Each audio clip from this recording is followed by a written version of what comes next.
You don't want Guantanamo closed. Why? Well, I think it's one of the safest places we can be. When I served in Iraq, I was chief of surgery at Abu Ghraib prison. I was there a couple years after the scandal.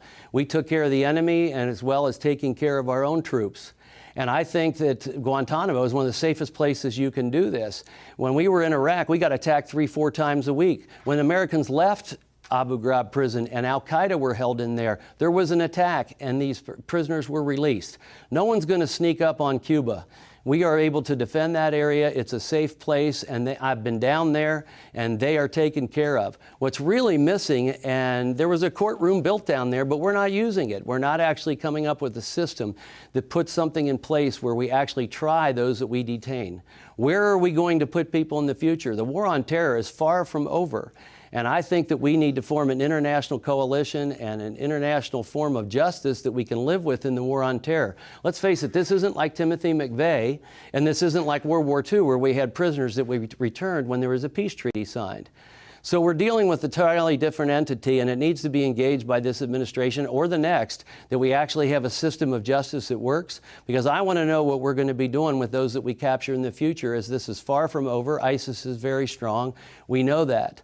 And what are we going to do with the ones that are still down there? The president wants to move people to the United States of America and detention facilities here. He signed the bill that says they cannot do that. Loretta Lynch, the Attorney General, has backed that up. And the chairman of the Joint Chiefs of Staff and the Joint Chiefs have all said that they will not partake in any activity like that because it's against the law.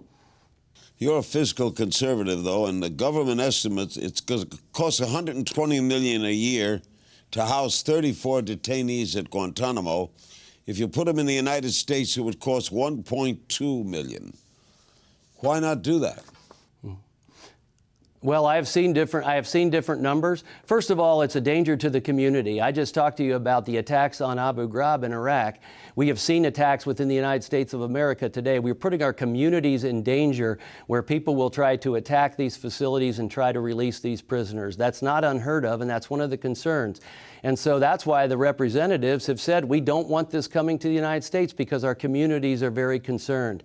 And we also have a situation right now, too, where we're returning people back into an environment then, if we move them to the United States, where they can engage so much further. They can do more recruiting. They can do more damage from there than they're able to do down there in Cuba. And I think that we have to look not only at the initial cost, but the dynamic scoring. What's it going to cost us in lives and other forms of capital as we move forward over the years? Because this is a long-term battle that we're facing right now.